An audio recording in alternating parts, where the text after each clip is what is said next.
Hello and welcome back to the channel, and thank you for joining me on another of my interview series.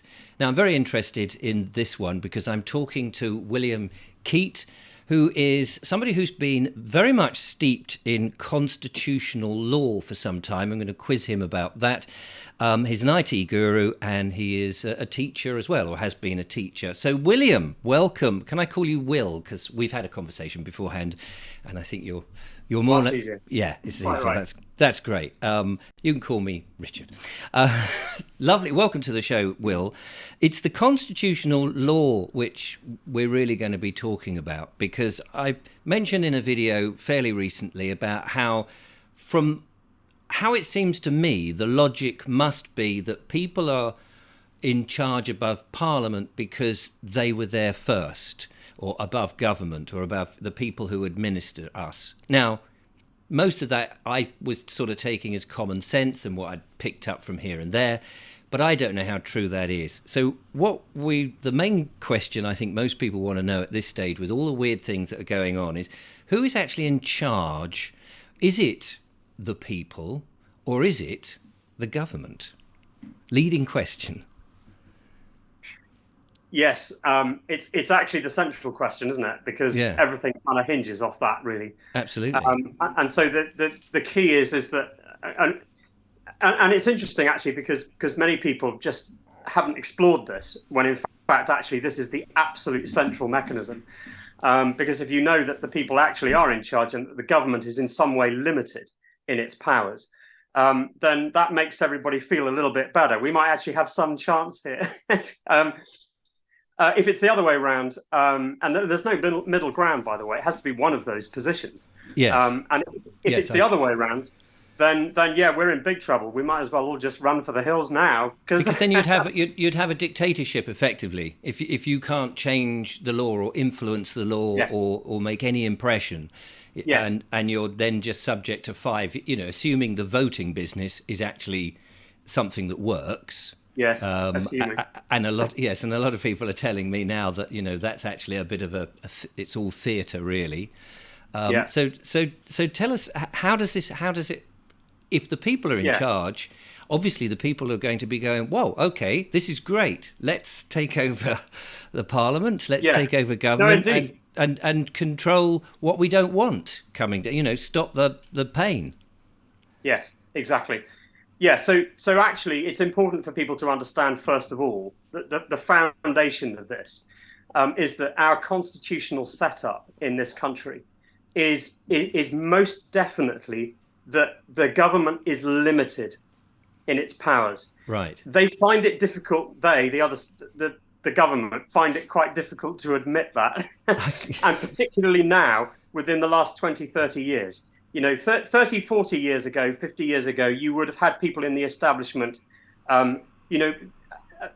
stating that actually quite clearly. They might have been a little bit coy about it, but they would have said those things because it's really self-evident when you look at it. But yes, it is true that our constitutional setup is that the people are in charge. The question is how. So we'll come on to that and address it. But the thing that people get confused about is that the government is a law-making mechanism in itself. It has a law-making mechanism in itself, which of course is the legislature. One of the traditional arms of government is the legislature.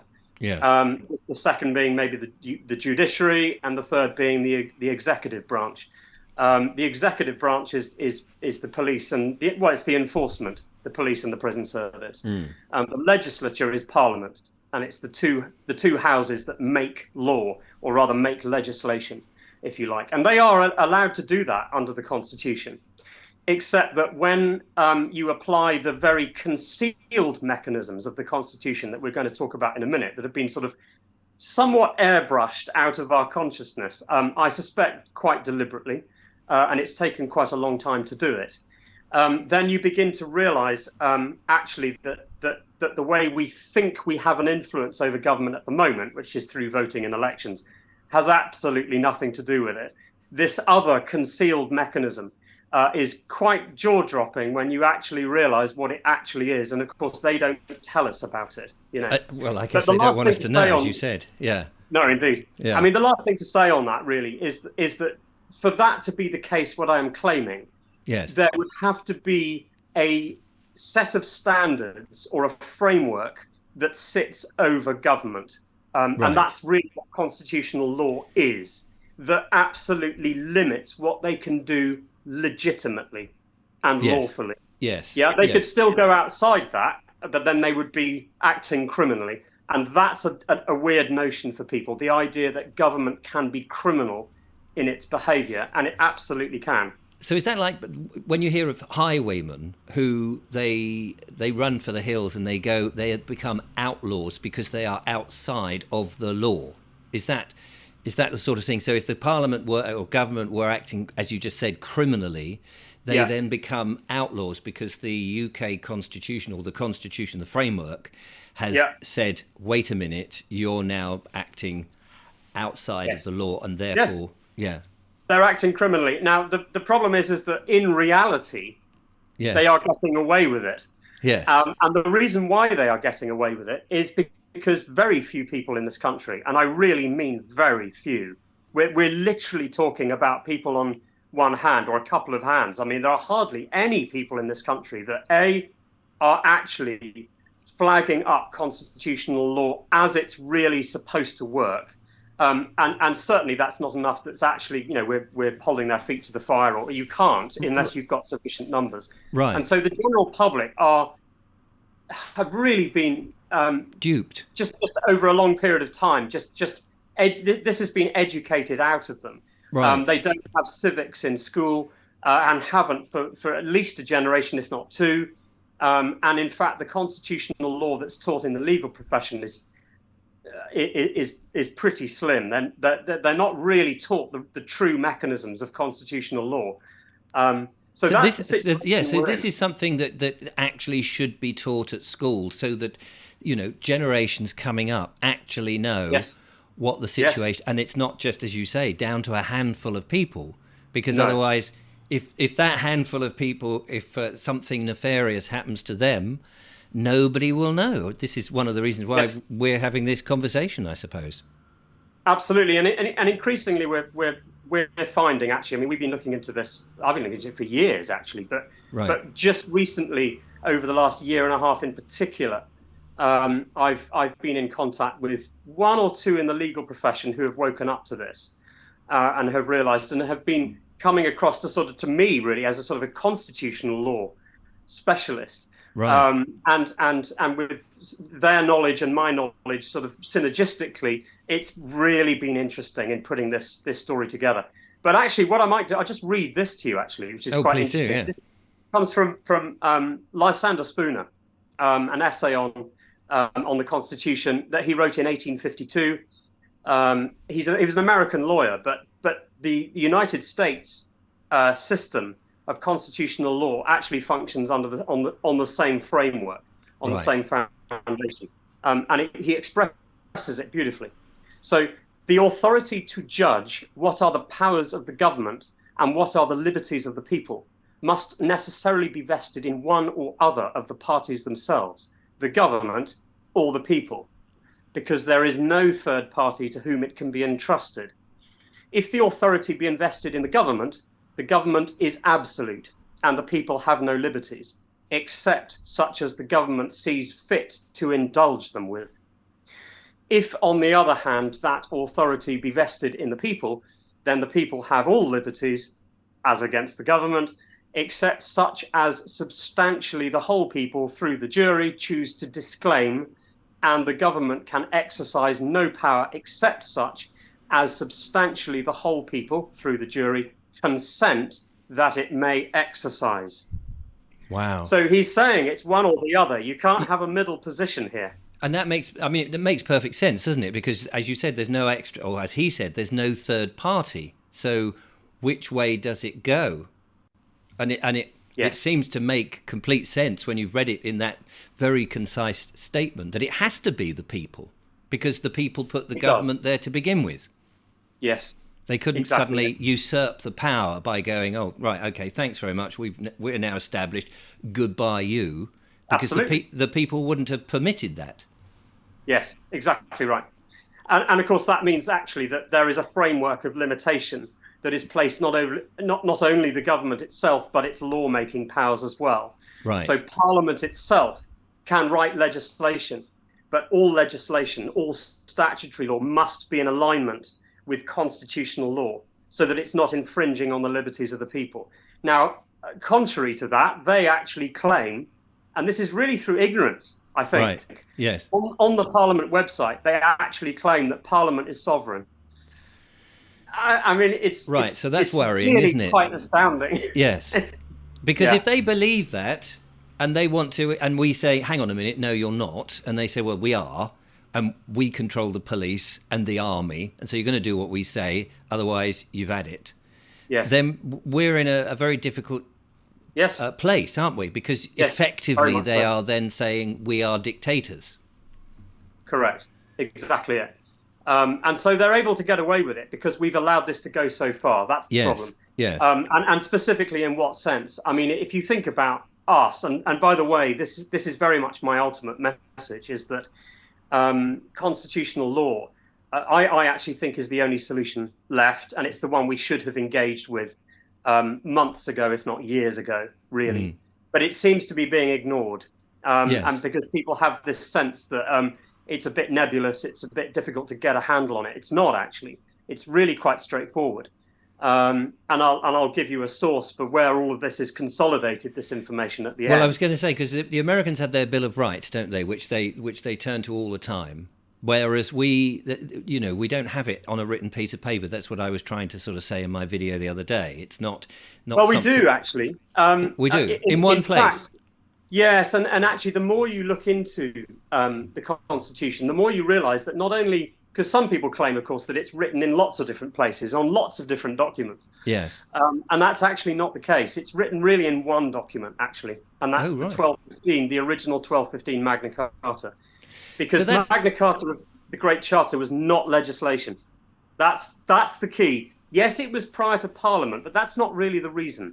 Right. Because prior to Parliament, the king could create legislation and statutes, and did so, in fact. The real reason why 1215 Magna Carta, the Great Charter, which is still binding, by the way, on the government, the reason why that is the constitutional document is because it wasn't legislation. It was a promise. And I see it really as a one-sided promise. It's not a contract as such, I don't think, with the people. You can't have the people signing it. That's not what it's doing. No. It's basically leaving the people in a way to be anarchists, in a sense, and I mean the true meaning of anarchists, not hurling things around the street and burning things down. Not thugs. It leads them, indeed, it leads them to be self-masters, essentially, right. And the government to get out of the way and leave them alone.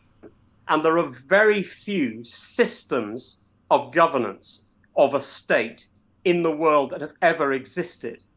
Only this one, in fact. And you'll see why in a minute, why it elevates the people above their own government. Okay, not in the ways that we think we've been told that it works through voting, but this other concealed mechanism that I better get onto right now, I guess. Oh, well, that sounds really good. So we're talking this charter, of course, 800 years ago, just over now.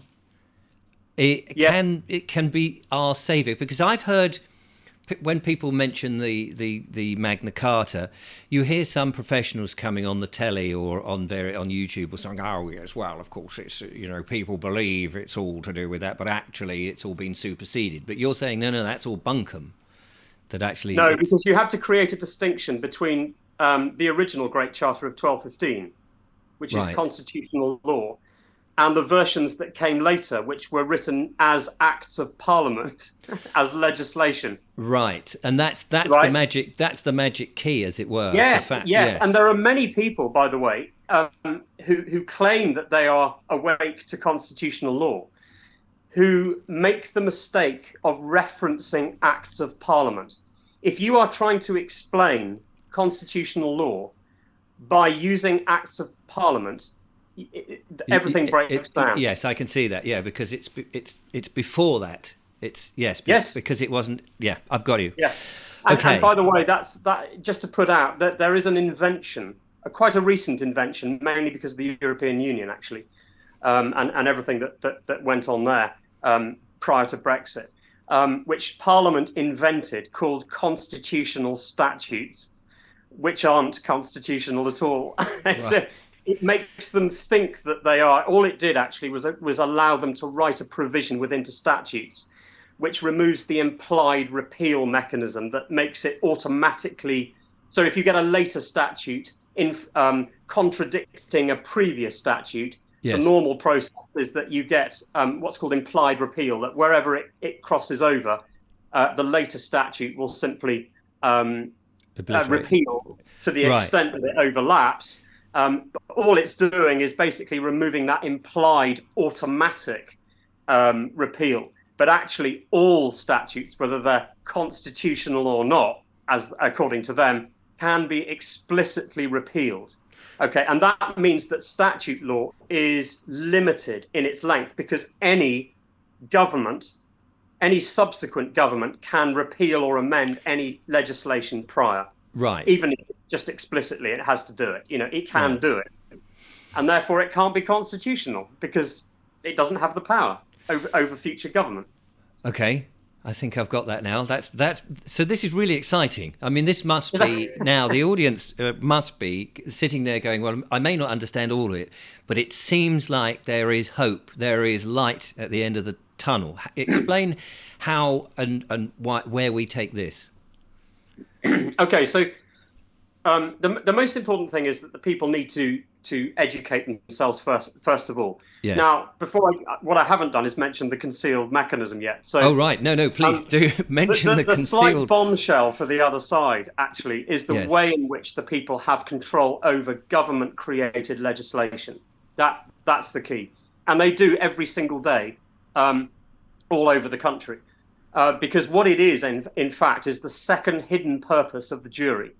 And they've done everything they can over hundreds of years to distort and to weaken trial by jury. So the trial by jury that we have in place now, today, is a very weakened version compared with the genuine common law trial by jury that was in place very much in the medieval period, in the time of feudal England, which has always been painted as a sort of a not a good time to be living.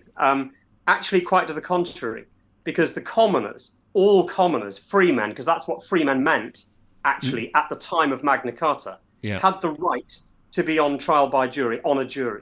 Now, the second purpose of the jury, that's been very concealed, very deliberately, is not just the first purpose is to judge the accused man that comes before court. Yes. Yeah.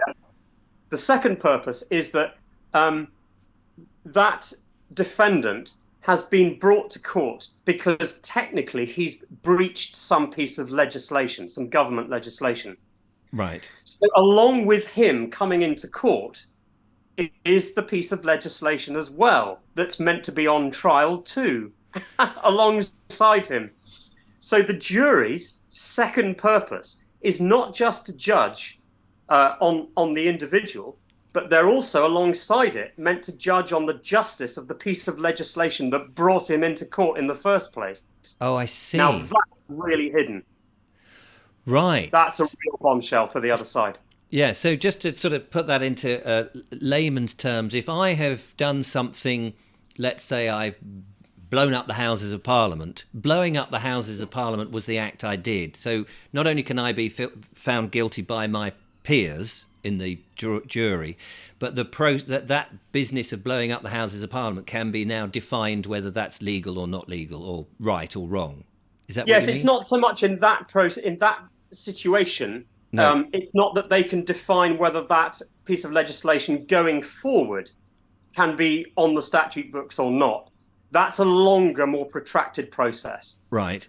Involving cost-free private prosecution that would have been in place back in the day. But what it does potentially cause is annulment of that piece of legislation in that situation, in that case. Right. And the way that it works is if a defendant comes before the jury, and it's quite clear in the facts of the case that defendant has breached the legislation. Despite that being the case, if the jury decide, according to their conscience, that it would be unfair to pass punishment on that defendant for whatever reason, whether they feel that the piece of legislation is unfair, is unjust, or whether they feel that there just is insufficient, in Latin, mens rea, which means malice aforethought, malicious intent. If they can't find mens rea, and there could be all sorts of reasons, actually. Yes. But if that's the case, they can pass a not guilty verdict, even though the legislation has been broken. Okay, so what that actually means now, the establishment rather patronizingly call that a perverse verdict. Right. So, and obviously they would call it perverse. Of course. There's a novel. But it's not perverse. I've just read a novel actually only a few weeks ago called His Bloody Project. I forget who the author was. It was a Booker Prize runner-up, I think. And in that, it takes place of a chap who he's taken to court because he's murdered a number of people. We know he did it because we read his confession, but they don't know whether he was of sound mind, and it's really left to the reader to work that out. However, but because of it goes to court, and the defendant is that they can find him not guilty even though he did the deed. Yes. Which and it was down to the jury to do it. I won't tell you how it ends because that would ruin the book for people. But and I was reading that thinking this is really strange because he could or does, I'm not saying which, get off depending on all the situation and what the jury are deciding, not the judge or the Crown or anybody else. So that sort of illustrates. So that really plays home to me now what you've just said. Absolutely correct, and it's a great illustration. Now, the interesting thing, of course, a lot of people will say at this point, well, why are they called the judge then? And of course, that's been a distortion as well, because the judge is now what would have been back in the day under properly functioning common law trial by jury, would have been a convener. And a convener is somebody who might be trained in law, but can give advice to the jury. And the jury are then free to take that advice, which probably would be very good. Yes. Maybe. But they're not supposed to be directed. They're not supposed to direct the jury. That is the key. And so the jury, and the other thing, of course, if you think about it logically, is that the jury don't have to give their reasons because each individual juror is not asked for their, and certainly should never be asked for their reason for that verdict. Yeah, so you're never then going to know why they're passing a not guilty verdict anyway. And of course, there was a film. There was the film 12 Angry Men, which illustrated how somebody who was right from the beginning presumed to be guilty, apart from one person, when you saw the jury deciding, had a question, and over the period of the play and the film, of course, they all decide actually he isn't guilty, and that's not giving away because it's a very old film. And again, that made you think twice about what the evidence, in a way, is. It doesn't matter whether it's true or fake. It's down to the jury who makes the decision, and the judge has to go with what the jury decide. That's really interesting. Yes, that's absolutely correct. And just one or two things to clarify there is that under authentic common law, the jury is supposed to be able to judge on everything of the case. The admissibility of facts, the admissibility of evidence, I should say, the facts, the law itself, and even the punishment as well. Oh, really? Yes, all aspects of the case were judged by the jury. Because you often hear the jury say things like, we recommend clemency, or we recommend this, that and the other, don't we? But the sentencing goes to the judge. Yes. That film that you were referencing there, 12 Angry Men. Now, the interesting thing about 12 Angry Men is what it's really good for. And by the way, viewers of the Richard Vogues channel, of which I am one of them, by the way. Thank you very much. You really should watch that. Go and find 12 Angry Men and watch it because it's just amazing. Yes. And the reason why it's amazing is actually not because of the technicalities of what happens in court, because they've actually got a lot of things wrong, which I'll tell you in a minute. Oh, right. But the reason why it's powerful is because of the healing process of being on the jury. the fact that you are facing your shadow, that you are facing your prejudices, and that in fact this is actually a process of sort of communicating with natural law through your conscience, essentially. Yes. That's how these common law systems are based on natural law, which is an inbuilt knowing about our morality, our absolute morality that's built into the universe. And it's through our conscience that we do that. And this is really deep stuff, because actually enacting our constitution isn't just about pushing back on the conspiracists and dealing with our immediate issues. It's not really that. If you're going to take on this final solution, which I think, frankly, is the only solution, you're taking on the whole package here. Yeah, this isn't just about dealing with your immediate issues. You're going to have to face and learn some really key stuff here, because actually, the more we hold our constitution and own it, the more we raise our consciousness, because those mechanisms are deliberately built to do that. Yeah, so being on a jury is actually doing that. It's getting you to face all kinds of things of your own. Yes. And in fact, actually, there are one or two. I could read this out. Actually, it'd be quite interesting. Well, first of all, the jury were the judges of both the law and the fact. Okay, so here's an interesting quote from Gilbert's History of the Common Pleas. So going back a bit. No cause of consequence was determined without the king's writ. For even in the county courts of the debts which were above 40 shillings, there issued a justices or commission to the sheriff to enable him to hold such a plea, where the suitors, the jurors, are judges of the law and fact. Very right. key. Yeah. And then this one, interesting. Alexis de Tocqueville described the jury as a political institution embodying the sovereignty of the people and the very best way of preparing a people to be free. See, there's the learning aspect in it. Right. And actually, there's been a load of research into this, that actually being on a jury has a deep psychological and emotional effect on people, a cleansing, and it causes people to go through all kinds of shadow work, and and that's what was going on in 12 Angry Men.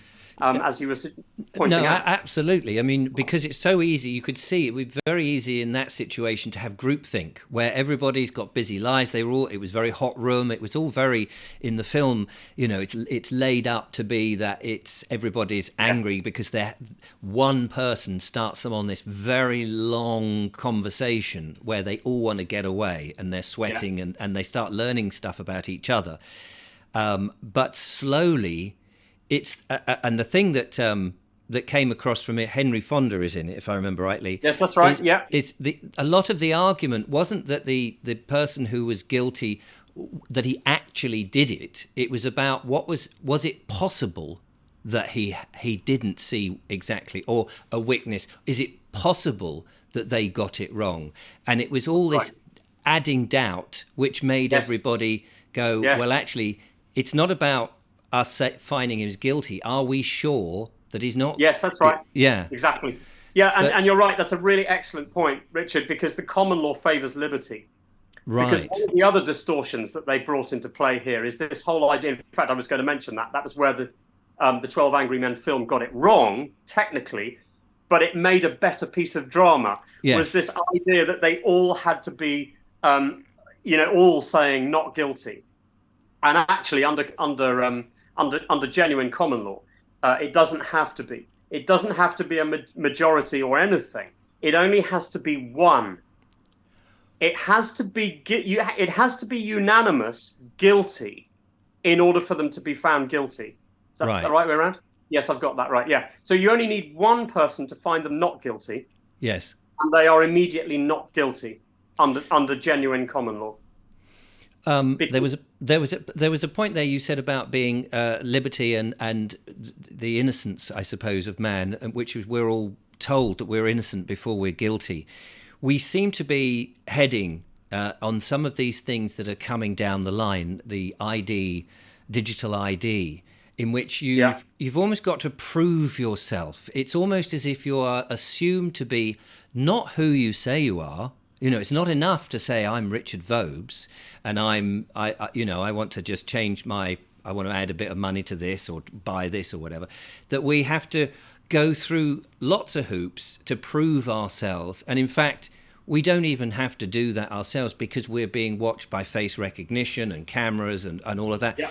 That we are suspect, it seems, in the not the common law, in the legislative law, by in our system now. Now that we're suspicious beforehand. And from what you're saying, that can't be right. No, it's and not people, right of course, at all. are it goes against, even if you don't know anything about law, it just goes against one's natural feeling about how you live, which might be what you were talking about, natural law. Quite, exactly. So actually, I mean, one or two general points on that is that law, the way that it's really supposed to operate is it's really meant to be on principle. So if you think about how the principles of common law operate, really what that is don't do any harm. Don't do harm to others, which means don't take people's stuff. Don't take their lives. Yes. Don't take their property. It's really about that. It's so simple, isn't it? When you put it like that, it's just so simple. Yeah, and actually that's where the maxim, ignorance of the law is no excuse. Well, yes, if you're applying it to common law and the basic principles of law that way, fantastic. But not with legislation. So the issue that we've got now is that instead of having a sort of a completely free landscape where you're basically saying you're free to do anything you like except these principles, don't hurt other people, don't take things that don't belong to you, etc., etc.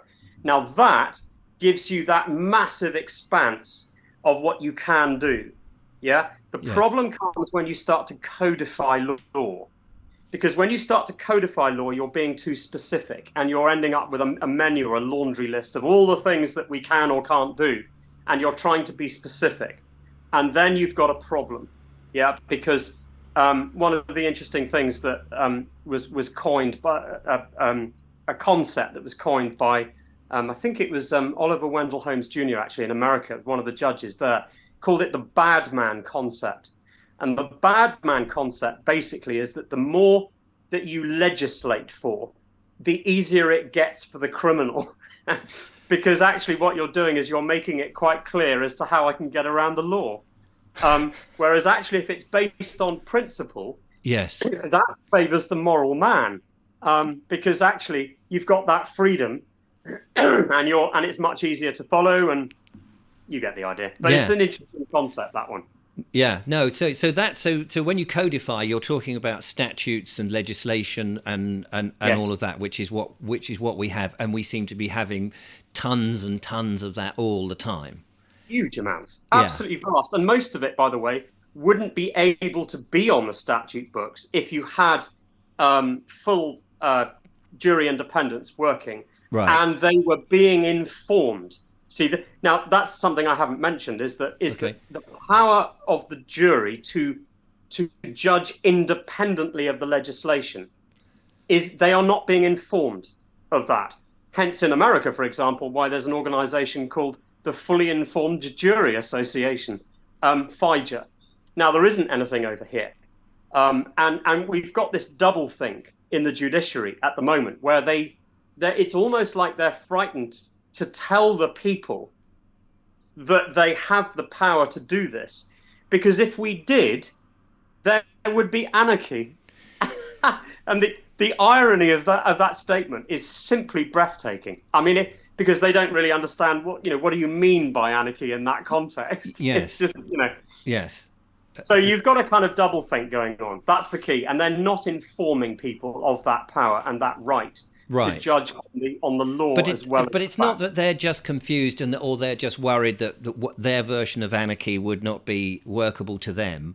It seems that we have with these people like the World Economic Forum influencing government with ideas coming down that the Parliament then are thinking they're either potentially bribed, I'm not saying they are, or they're influenced unduly, again, not saying they are, but there is a way that they can implement these statutes and laws which obviously isn't going to be beneficial for the people, and forevermore treats us like cattle or sheep to be penned and moved how they want, and restricting all our liberties, which clearly we should be able to revoke and rebut. Absolutely, but so there are a number of important issues there, because I think that what's really happening is this global to local thing. Right. So they're trying to inject these rather globalist policies into our system by bypassing our traditional governmental mechanisms, because the people who are doing this behind the scenes, they don't like national governments. And what they really don't like is constitutions. They don't like national constitutions. That's why I've been trying to say for quite a long time that people who are awake to this, you really need to be arguing this from the position of constitutional law, the foundation of constitutional law. Stop talking about common law in relation to other weird systems that they've conjured up, because that's not going to do you any favors. You really need to hold the government's feet to the fire through the systems that we have, because by not using them and embracing them, we've lost control. Yes. And I think that we're running out of time. I think we've got time. If the that's people encouraging. Who are I think we do. But yes. But I don't think we've got a lot of time left. I really do think we're in the last chance saloon, actually, on this one. Okay. I think that if the people who are awake and aware don't start standing on their constitution and understand it and embrace it, and start holding the government's feet to the fire through the mechanisms that they know they're meant to be bound by, I think we could make some serious progress with this. So how do we do that, Will? This is the nub of it now. We don't have a lot of time. There is there is a mechanism, and the burning question that we're all sitting here on tenterhooks going, okay, we'll listen to. How do we do it? What do we practically do? Well, I'm afraid that there isn't a quick solution, as I've already said. Yes. But I think that this will work, but we've got to educate ourselves first. Because the situation is that whatever mechanism you use right now, and people are trying to use things like letter writing processes, notices, conditional acceptance, all of that sort of stuff. Look, it's not going to work at the moment, because they can basically turn around and say, look, regardless of how lawful you are being in the things that you are doing, I'm going to ignore it all the time that the great mass of people around you sincerely believe in the legitimacy of the distorted system that we've put in place. Right. That's the problem. So, yes, I see what you mean. So the more people...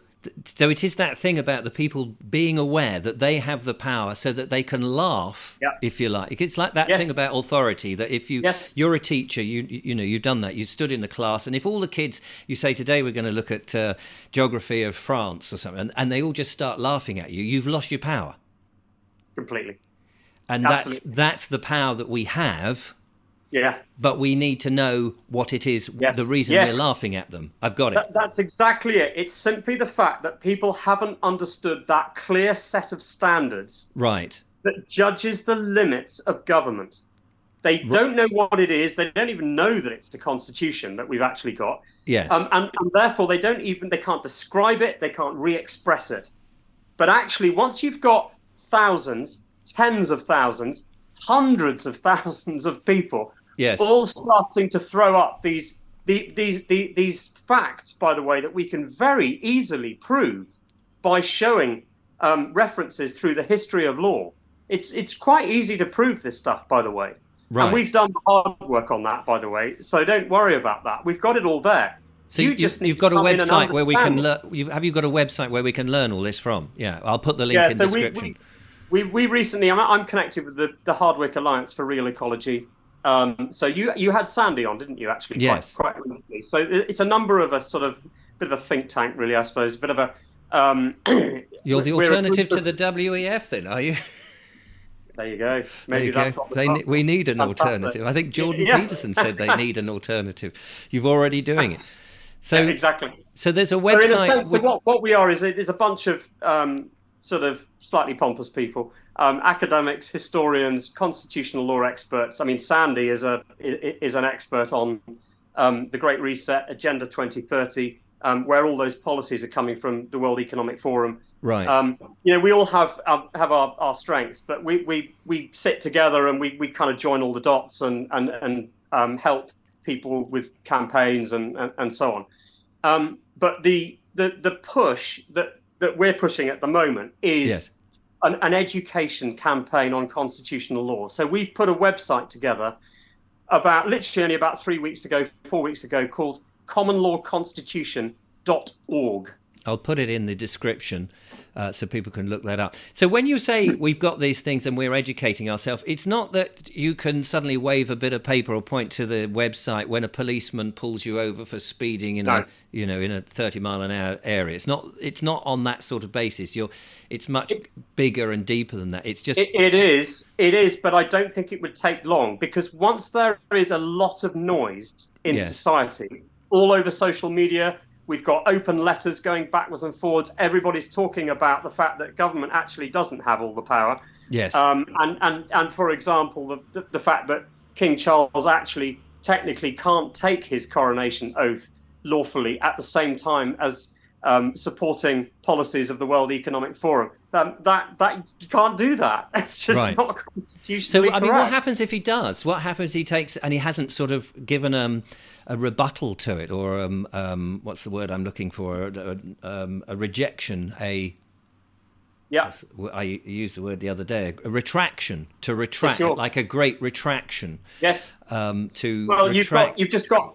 You've got increased unlawfulness. They've been doing it for hundreds of years. Yes. Anyway, in sort of steadily increased levels, and we've got an awful lot of rowing back to do here. Yes. But I think we could do it. But it becomes very awkward for government once everybody is starting to talk about this stuff. Yes. And look, all you've got to do is understand the constitutional principles from that website, and there's going to be lots and lots more materials on that all the time. Okay, so you mentioned that voting wasn't a way forward. We are going to be coming to a vote soon, and there is, it seems, two parties. It looks like Labour might wing it this time. Who knows? Which would be a nightmare for many. Yeah. So how do we? Are you saying that there's a chance we circumvent that, or suddenly, if everyone's making this noise and the governments are going, hang on a minute, we've been found out, they've got to change their tune, presumably, or those parties. It would happen naturally anyway. Right. Yeah. So once the people start informing themselves about the constitutional principles. Yes. And trial by jury starts to come back into a form in which it's actually got a bit of teeth, and it starts to happen for real. There are problems about the magistrates' court, for example, because Article 39 of Magna Carta, and it's also in the statutory version, by the way, as well, that every man and woman, when before a court, must receive a trial by jury by their peers. So that's a little bit tricky, isn't it, with the magistrates' court? I mean, I'm just flagging it up, Yeah. So you're saying that in a magistrate, I had a magistrates' court, well, not that recent now, but because of a parking offence, which actually I won, by the way, thank you very much. But that should have been trial by jury. Yes, it should. It shouldn't have been the magistrate going, yeah, no, that's fine, you're off. The magic rule, basically, is that the power to punish is only to be in the hands of the people. Right. Yes. See, that's really key. That's so powerful. Yes. So a statute doesn't have the power to punish. All it does is it has the power to bring you before a court, because it's a flagging up exercise, essentially. That's really all it is. And the court should be trialed by jury, no matter what, no other circumstance. The people should be making the decision, because the ability to punish is by the people. This is really before all causes, by the way, fiscal as well, money and civil cases too. So we've got to get this. In America, actually, They have trial by jury more out in America. Actually, they have it for civil cases as well. So it's worse for us at the moment. Sorry. Yes. So no, I was just saying we've got to get this message out. And will you come back and do more on this? Because I think I don't want to clog too much information for people who are sort of sitting there going, "Oh my God, there's a chance. There is a chance." This is how I'm taking it. I know we've spoken beforehand. There is a chance. There is a chance, but we really do have to move on it. And we have to educate ourselves and take responsibility for this. Yes. There are no magic bullets on this, but we really have to step up to the plate. And I mean, one of the things that you can do, this is your homework, by the way, viewers of the Richard Phobes channel, go on the commonlawconstitution.org website and go and find the memes that we've put up there, which you can open up and you can download them. And I've even got explanations of some of those things on there. Download them and hurl them all over social media and across to the other side, bomb the other side. And notice where other people are doing it, so you can like, share, reshare, comment, because that's how things go up in the ratings and become more visible, isn't it? Is where you spot somebody else who's also taking that message forward as well, and you go and deal with it that way. So we need as much of that kind of activity as possible all over social media. Right. And that's going to start making a difference, because you're raising the noise level then at that point. Well, I will carry on talking about this. I'm setting up a website, richardphobes.com. I've got a couple of people setting it up for me, which hopefully will be live soon. I will have a resources page on there, so that will also link to, and I'll put the memes and things on there so that people can go and do that, because we desperately, you're quite right, we desperately need to start making that noise, and as soon as is possible. Yeah. This has been a very important and enlightening conversation, Will. Thank you so much. I really appreciate this. I'm hoping that people have gone the whole journey with us. But to ensure, if they haven't, if some people have sort of got a bit, I don't really understand this, we must do something to reinforce this on another occasion, if you're up for that. Absolutely, of course. No, and I'm very grateful to you, Richard, as well, and congratulations on the channel, because I can see that you're. I know. So I mean, I just feel that this is the role I've got to do, because people, the people seem to be extremely interested. They're very worried. There's so much misinformation, and I get links all the time. People, by the way, please stop emailing me. I can't cope with the deluge. I try to answer everyone, but I can see how important this is, and even if it's just me pontificating on my little chair in my little humble house, asking questions, and people come forward like yourself and say, look, this is important, this might help, and in constitutional law, then this is what I feel is important. So thank you very much. But we better end it now. Do check out the website. The address is down in the what do you call it? The description. Sorry, I'm so excited about this. In the description. And Will, thank you so much. It's been an absolute joy to talk to you.